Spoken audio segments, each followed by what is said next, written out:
Hello everyone, welcome to Shri Ram's IAS YouTube channel. This is your mentor Arzu Kakkar. I hope you all are doing well. इस particular session में ये articles आपके सामने हैं जो हम cover करेंगे. We'll talk about them in detail in a very comprehensive manner. So let me give you a brief about what we will be discussing in this particular session. Okay so यहाँ पर पहली जो है अपनी scheme है प्रधानमंत्री सूर्य घर मुफ्त बिजली योजना. तो बेसिकली मुफ्त बिजली योजना जो है स्कीम, फ्री में क्या इलेक्ट्रिसिटी मिलेगी, क्या कुछ होगा, तो वो सारी डिस्कशन करेंगे. जीएस पेपर 2 से आपके रेलिवेंट है. ऑलिव रिडले टर्टल्स के बारे में पढ़ेंगे. पेपर 3 एनवायरमेंट सेक्शन से भी लिंक कर सकते हो, प्रीलिम्स के पॉइंट ऑफ व्यू से more important. World government summit 2024 कहाँ हुई, क्या पर्पस है, क्या थीम है, क्या कवर कर रहे हैं इस समिट में, वो इम्पॉर्टेंट है. पेपर 2 से लिंक कर सकते हो. स्वच्छता green leaf rating system GS paper 3 से लिंक हो सकता है, प्रीलिम्स के पॉइंट ऑफ व्यू से भी इम्पॉर्टेंट है. बिबोनिक प्लेग जीएस पेपर 3 से लिंक होता है और साथ ही साथ प्रीलिम्स के पॉइंट ऑफ व्यू से ये every article that we will be discussing ना, ये सारे आर्टिकल्स आपके प्रीलिम्स के पॉइंट ऑफ व्यू से तो इम्पॉर्टेंट है ही. फिर उसके बाद will talk about an article important one, female genital mutilation. GS paper 2 से आप इसको लिंक कर सकते हो and you can link it with issues related to women category. ठीक है, तो प्रीलिम्स के पॉइंट ऑफ व्यू से अच्छा आप मुझे जरा कमेंट सेक्शन में बताना कि when is international day of zero tolerance for female genital mutilation observed. Do let me know in the comment section. I'll let you know about female genital mutilation. What are the challenges that are related to women? Challenges in eradicating this FGM. FGM बोले तो female genital mutilation. Right तो वो सारी discussion जब इस article पे पहुंचेंगे तो मैं और ज़्यादा डिटेल में आपके साथ शेयर करूंगी ही सही. तो ये आर्टिकल्स रहेंगे आज के लेक्चर में. सेशन अच्छा लगे तो please make sure that you mark your attendance bye liking the lecture. You can share it with your friends also, let others know about it. Comment section में आप अपने फीडबैक भी दे सकते हो. कोई भी डाउट हो तो वो भी अपने कॉमेंट सेक्शन में पूछ सकते हो. ठीक है जी, चलिए फिर शुरू करते हैं and let's begin with the first article.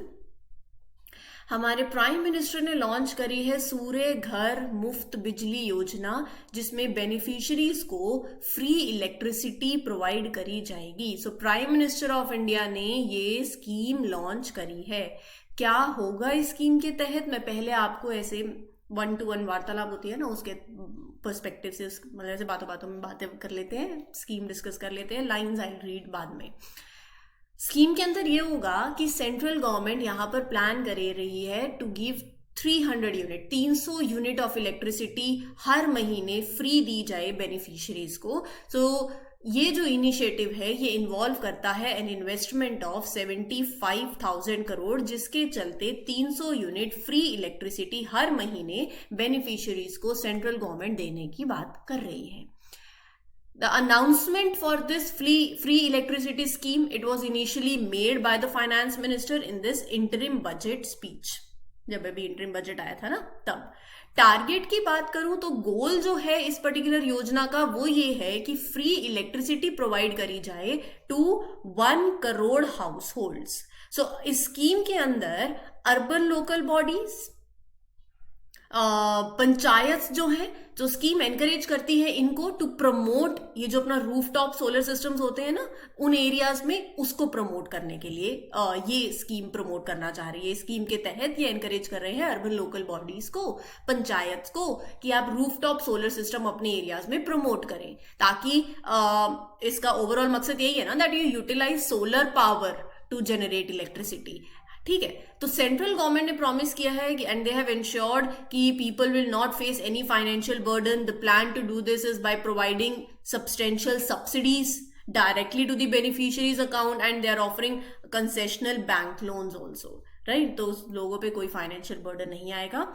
Expected benefits क्या है, तो सिंपल टर्म्स में पहले तो मुझे ये पता चल गया सरकार का इनिशिएटिव है, फ्री बिजली देनी है घरों में, एक सब्सटेंशियल इन्वेस्टमेंट इसमें लगेगी और गवर्नमेंट का एम है to support the use of solar power, right, by encouraging the installation of rooftop solar systems. So ultimate goal is to bring free electricity to 1 crore households in the country, and the financial burden on the individuals is minimized. How? Through direct subsidies on concessional bank loans as well.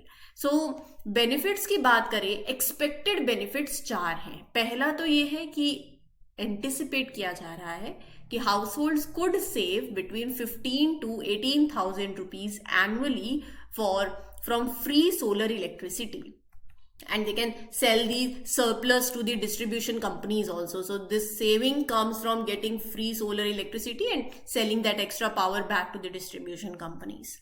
पहला फायदा। दूसरा फायदा ये है कि ये initiative support करता है charging of electric vehicles also. So यहाँ पर अगर आप देखें charging of electric vehicles, so इसका मतलब जो जिनके पास इलेक्ट्रिक कार्स है they can benefit from that free solar electricity to power those vehicles. फिर उसके बाद एंटरप्रेन्योरशिप अपॉर्चुनिटीज, मतलब देयर इज अ चांस ना कि बहुत से वेंडर्स जो हैं they can start their businesses जो कि रिलेटेड है to the supply to the installation of solar system. So entrepreneurship opportunities भी क्रिएट हो गई, allowing people where you can set up your own businesses in this particular field as well. Fourth जो है, the scheme is expected to generate job opportunities, employment opportunities for young people with technical skills. मतलब opportunities में आ सकता है, jobs हो सकती हैं in manufacturing, installation, solar system की मेंटेनेंस हो गई, and it is basically providing employment for the youth in technical fields में भी। तो ये एक्सपेक्टेड आउटकम्स हैं, बेनिफिट्स हैं बेसिकली। फाइनेंशियल सेविंग हो गई, support the use of solar power हो गया for electric vehicles as well, business opportunities create करने का भी it is creating an option for the vendors in the solar industry. You are creating jobs also for the young people with technical skills in manufacturing and in maintaining the solar system, right. तो ये है आपका scheme जो कि अभी सरकार ने launch करी और इसको initially it was announced in the interim budget as well. ठीक है जी, अगले आर्टिकल पे चलते हैं। इन सर के बारे में बात करनी है अपने, ऑलिव रिडले टर्टल्स। देखो ये ना, अगर आप प्रीवियस ईयर क्वेश्चंस देखोगे यूपीएससी के, तो यूपीएससी ने ऑलिव रिडले टर्टल से सवाल पूछा हुआ है और ये न्यूज में रहते ही हैं, सही बताऊं तो आपको ना इनके बारे में, इनकी मास नेस्टिंग जो होती है ऑलिव रिडले टर्टल्स की, उसके बारे में पता होना चाहिए। इंडिया में उड़ीसा में वो कौन सा बीच है where you see high congregation of olive ridley sea turtles. Millions of baby turtles have emerged from their eggshells. They started their journey towards Bay of Bengal. तो वो कौन सा बीच है वो आप मुझे कमेंट सेक्शन में बताना। ऑलिव रिडले टर्टल्स जो है ना, मतलब यहाँ पर मैं अगर आपको बताऊं तो यूपीएससी ने 2015 में या 16 में, मतलब यूपीएससी जनरली ऐसे प्रीवियस ईयर क्वेश्चन के सवाल पूछती रहती है। पहले तो देखो, अब थोड़ा ट्रेंड भी बदलता जा रहा है, आई वुड से, कि मैं ये नहीं कहूंगी आप ज्यादा पीछे जाओ, मतलब 2000 वाला क्वेश्चन पेपर भी पढ़ो, क्योंकि एज यू हैव सीन कि अनप्रिडिक्टेबल भी होता है चीजें, तो इसीलिए कम से कम भी लगभग 7-8 साल के पेपर तो आपको पढ़ने ही चाहिए। ठीक है, ये मेरा मानना है। तो यहाँ पर जब हम ऑलिव रिडले टर्टल्स की बात कर रहे हैं, न्यूज में इसलिए है क्योंकि आंध्र प्रदेश की सरकार ने इम्पोज किया है 1 महीने का बैन। किस पे? फिशिंग पे। कहां पर? 5 किलोमीटर रेडियस पे ऑफ होप आइलैंड। किस लिए? ताकि you prevent the death of olive Ridley turtles of Kakinada coast. ठीक है जी। तो ऑलिव रिडले टर्टल्स जो है they are the smallest and the most numerous sea turtles. मतलब ग्लोबली अगर आप कॉमनली अगर आप देखो तो they are found in various oceans around the world. ठीक है, तो वो भी मैं आपको बताऊंगी कहां पर।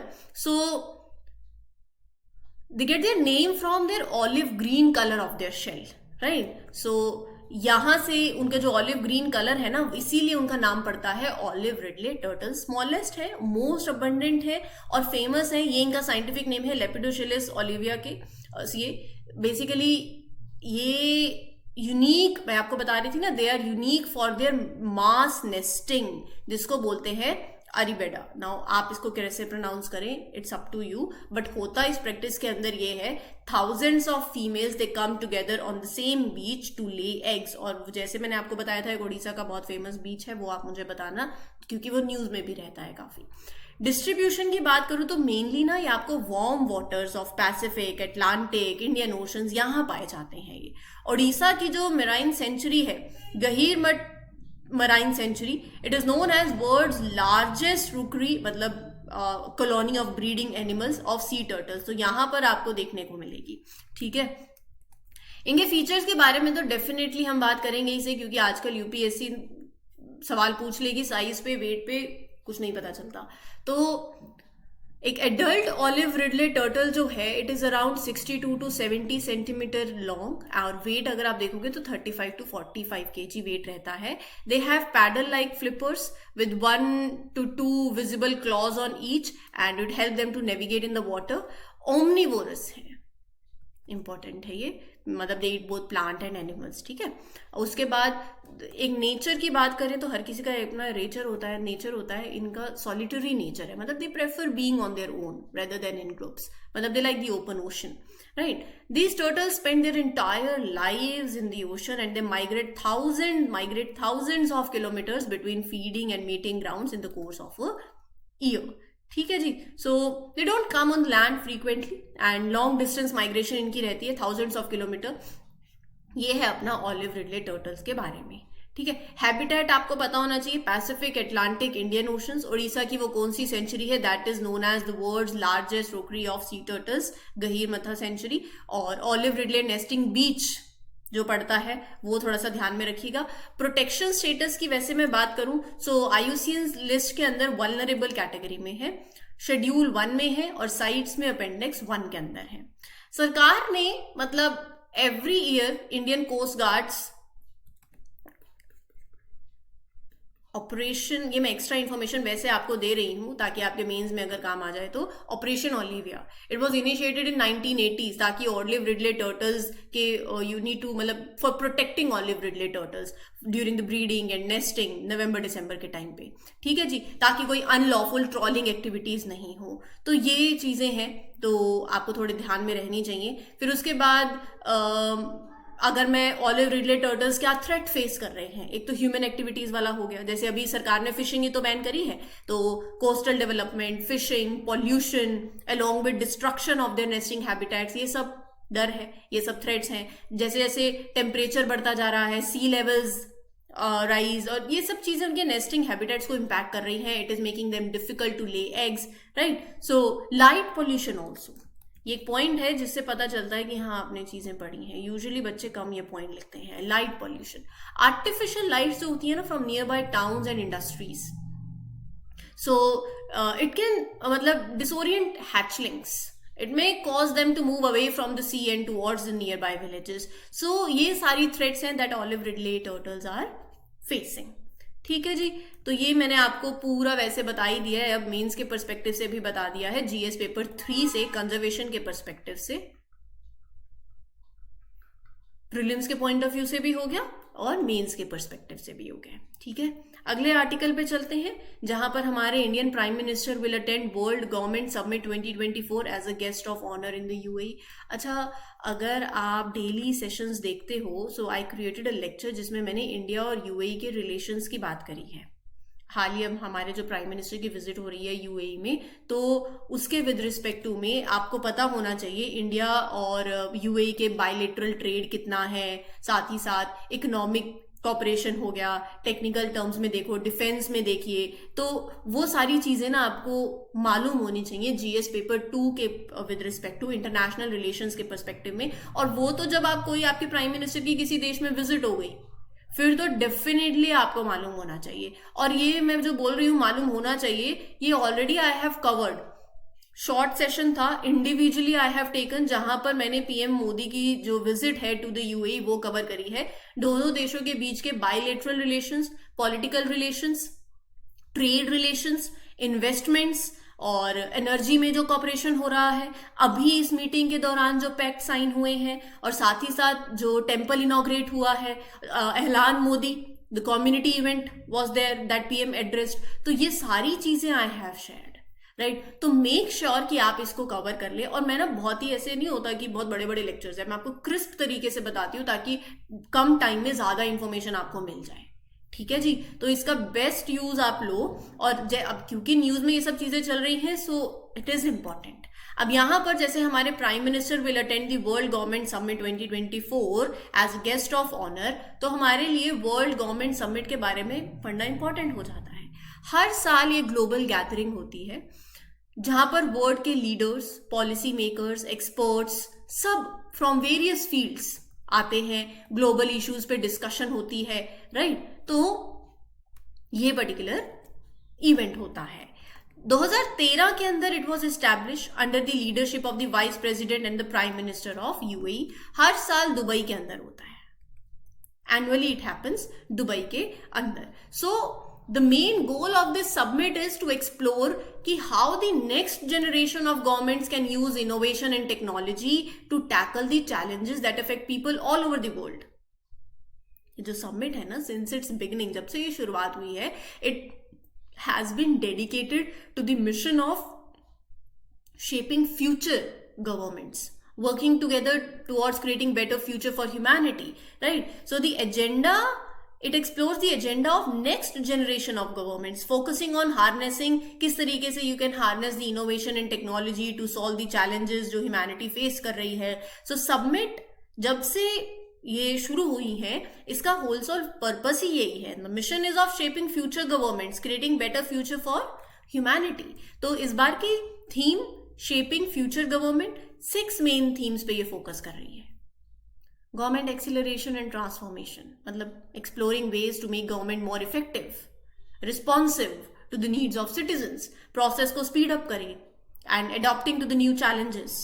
दूसरा, artificial intelligence and next frontiers, मतलब discussing the impact of AI, exploring new frontiers in technology, understanding कि how AI can shape the future, right? Third, reimagining development and future economies, देखना कि how countries can reimagine their development strategies, plan for their future economies, right? So ये initiative approach to economic growth I would से।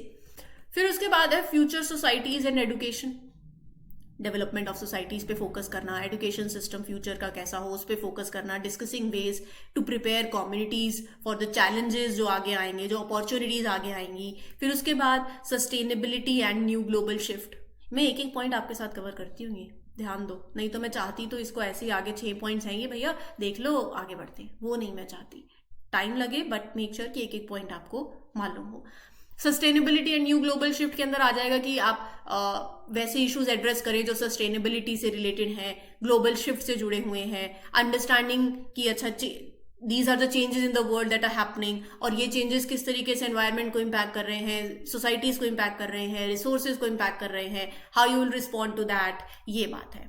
Last but not the least, urbanisation and global health priorities, नाम से ही पता चल रहा है, discussing the challenges associated with urbanization, global health, finding solutions for the health issues worldwide, ताकि जो अर्बन ग्रोथ को लेके भी you need to address the effect of urban growth, right? तो ये ओवरऑल फोकस रहा है इस पर्टिकुलर मीटिंग का, ठीक है जी। तो यहां पर prime minister also shared his thoughts on the changing nature of governance. तो मैं अपार्ट फ्रॉम दिस वैसे आपको बता रही हूँ जैसे किस तरीके से मिनिमम गवर्नमेंट और मैक्सिमम गवर्नेंस हो, राइट? ट्रांसफॉर्मेटिव रिफॉर्म्स जो इस मंत्रा पे ही बेस्ड हो, ह्यूमन सेंट्रिक अप्रोच होनी चाहिए to governance, right? See you shared Indian experience कि how countries have leveraged digital technology।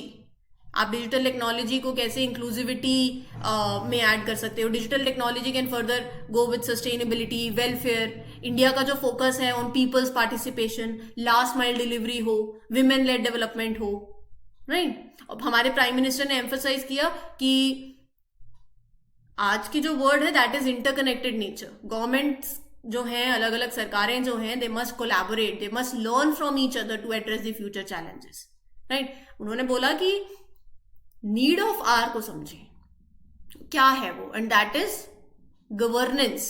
ऐसी गवर्नेंस जो इंक्लूसिव हो, इंक्लूसिव के साथ साथ टेक स्मार्ट भी हो, क्लीन हो, ट्रांसपेरेंट हो, ग्रीन हो, राइट? आज के दौर में सरकारों को किस पे प्रायोरिटाइज करना चाहिए? Ease of living, ease of justice, ease of equality, ease of mobility, ease of innovation, ease of doing business, right? जैसे अपना मिशन लाइफ है, लाइफस्टाइल फॉर एनवायरनमेंट, तो अपने बिहेवियरल चेंज लाने की भी बात है, राइट? प्राइम मिनिस्टर ने यहाँ पर also he address, he elaborated जो इंडिया ने G20 लास्ट ईयर होस्ट करी, तो what role India played, leadership role that India played on as the chair of G20, wide range of issues पे address किया, global challenges जो face कर रहा है वर्ल्ड उस पर एड्रेस किया. सो ये सारी बातें हैं, राइट. आई होप अब आपको क्लियर हो गई है, कोई डाउट नहीं रहना चाहिए. I have elaborated every article, every point, और इसके आगे भी सारी इंफॉर्मेशन मैंने शेयर कर दी है. अगला आर्टिकल है Swachhta green leaf rating system को लेके फॉर हॉस्पिटैलिटी सेक्टर, जिसमें हम जैसे होटल्स होते हैं, धर्मशाला होती हैं, तो उनके हॉस्पिटैलिटी सेक्टर की बात करें, उनके लिए ये system it is yet to take off, क्योंकि अभी तक स्टेट से कोई रिस्पॉन्स नहीं आया है, despite union tourism ministry sending 3 कम्युनिक्स सो फार. तो ये सिस्टम क्या है, इसके बारे में पढ़ते हैं, what this system is all about. आपके पेपर 3 के लिए भी इंपॉर्टेंट है. एक रेटिंग सिस्टम है, सरकार ने इंट्रोड्यूस किया है हॉस्पिटैलिटी सेक्टर के लिए, होटल्स के लिए, रिजोर्ट्स के लिए, होम स्टेज के लिए. ये मकसद है कि इंश्योर करें हाइजीन टॉप नॉच हो, सैनिटेशन स्टैंडर्ड्स जो है इन एस्टैब्लिशमेंट्स में टॉप नॉच हो. वो है Swachhta green leaf rating. Despite being introduce, अभी तक system has not started functioning because no state have chosen to implement it so far. So the main goal of this rating system is to prevent pollution in water bodies, keep the environment clean, and it is for hotels, resorts, homestays. Target group hotels हैं, lodge, homestays, धर्मशालास, camps, जहां पर you have portable toilets, right.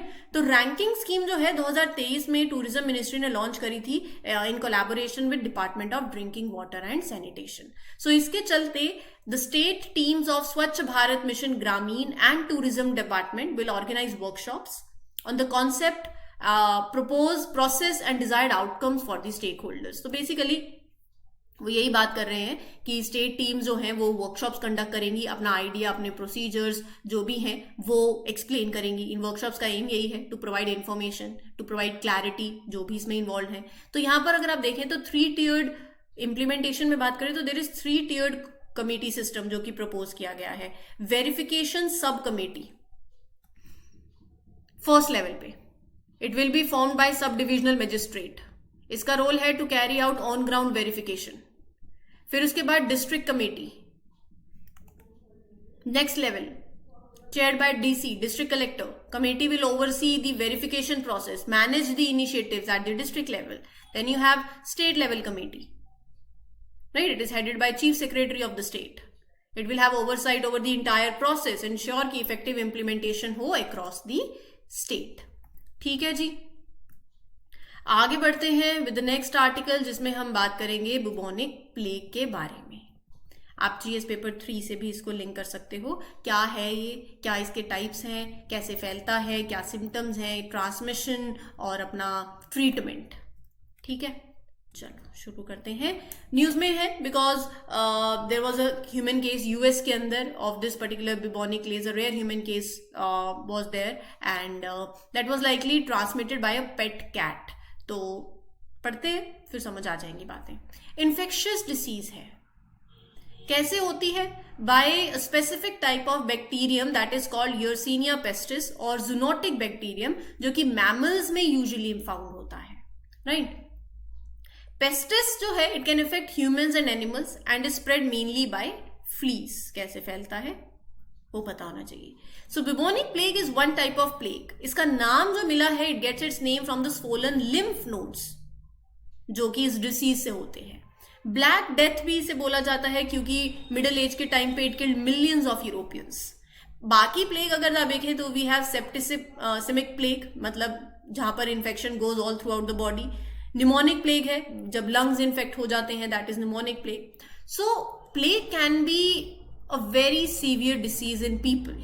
आप इसका फेर्टिलिटी ratio अगर आप देखें तो वो उन्होंने मेंशन किया हुआ है. सो या हाई चांस ऑफ डेथ है. Bubonic type has a case fatality ratio of 30% to 60%. And the pneumonic, जब निमोनिया बताया, pneumonic kind is always fatal अगर आप उसको ट्रीट नहीं करेंगे तो. सिम्टम्स की बात कर लेते हैं इसके. बहुत तेज बुखार होगा, चिल्स होंगे, पेन होगा आर्म्स, लेग्स, एब्डोमेन में, हेडेक होगा, and large and swollen lumps आपको देखने को मिलेंगे दैट डेवलप एंड लीक, पस वहां से लीक होती है। ठीक है, ट्रांसमिशन जो है इसका वो कुछ ऐसा है कि pestis is spread mostly by fleas on rodents and other animals, जैसे अभी हमने देखा था। Basically the main mode of transmission is the bite of infected fleas, right. Plague can also be transmitted through animals and humans through direct contact with the infected tissues, right? When you're handling an infected animal और उसके body part, तो वहाँ से भी transmission हो सकता है, और through the inhalation of respiratory droplets from infected animals, right? Cough, sneeze अगर उनको हो तो वहाँ से हो सकता है। So the incubation period of bubonic plague is usually 2 to 8 days, मतलब it is a time between exposure to bacteria and appearance of symptoms. Treatment की बात करूं, एंटीबायोटिक से ट्रीट होता है। कॉमनली एंटीबायोटिक्स जैसे सिप्रोफ्लोक्सासिन, लेवोफ्लोक्सासिन, तो ये ट्रीटमेंट में यूज होती हैं। प्लेग कैन बी फेटल अगर उसको ट्रीट नहीं किया जाए, टाइमली एंटीबायोटिक ट्रीटमेंट दे दिया जाए, it is very highly effective in curing the infection, right. तो ये हो गया इसका ट्रीटमेंट और ट्रांसमिशन। ये है आज के इस पर्टिकुलर सेशन के लिए। रही बात अबाउट दैट आर्टिकल जो मैंने आपको मेंस के पर्सपेक्टिव से बताया है, वो हम लेंगे कल के सेशन में, फीमेल जेनिटल म्यूटिलेशन, उस पर एक डिटेल्ड चर्चा करेंगे। तो I hope you are liking these lectures. If yes, please do let me know in the comment section for this. This was all for today. Happy learning everyone, all the best, take care. This is your mentor Arzoo Kakkar signing off. Thank you.